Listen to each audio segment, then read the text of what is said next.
આગામી 27 ઓગસ્ટે ગણેશ ચતુર્થી છે અને આપણી જે પરંપરા છે તે પ્રમાણે દરેક શહેરમાં દરેક ગલી મહોલ્લામાં આપણે ગણપતિજીની પ્રતિમાનું સ્થાપન કરીને ગણેશ પંડાલ બનાવતા હોઈએ છીએ.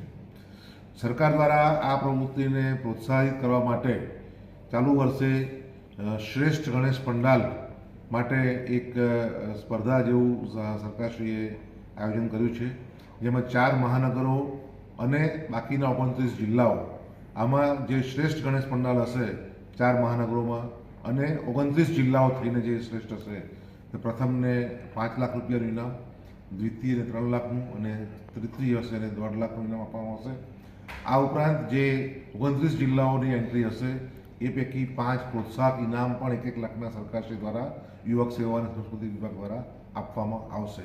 આથી મારી વેરાવળ ગીર સોમનાથના જિલ્લાના તમામ નાગરિકોને અપીલ છે કે આપના પંડાલ જે છે તે આ સ્પર્ધામાં ભાગ લઈ શકે તેવા બનાવવા.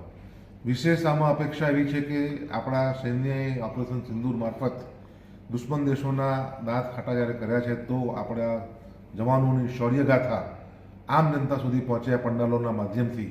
એટલા માટે ઓપરેશન સિંદૂરની થીમ પર પંડાલ બનાવવામાં આવે મહત્તમ તેવી એક અપીલ કરવામાં આવે છે.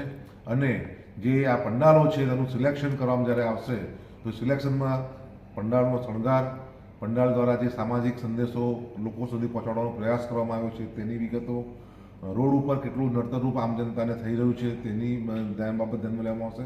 આ ઉપરાંત ઓપરેશન સિંદૂરનો જે મેસેજ છે તે કેટલી અસરકારક રીતે લોકો સુધી પહોંચી રહ્યો છે આવી બાબતો ધ્યાનમાં રાખીને આ એન્ટ્રીઓ આપણે રાજ્ય કક્ષાએ મોકલીશું.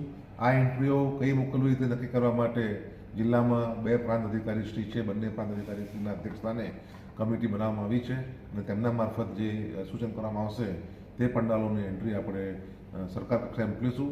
આમ સરકાર આ તમામ આપણે ગણતરીમાં લઈએ તો કુલ 20 ઇનામ, 4 મહાનગરપાલિકાના 12 અને બાકી આપણા 3 ને બીજા 5 એટલે કુલ 20 ઇનામો થકી રૂપિયા 52 લાખ અને 50,000 જેવી રકમ, માતબર રકમ આ ગણેશ પંડાલોને એમના શ્રેષ્ઠ પ્રદર્શન માટે આપવામાં આવશે.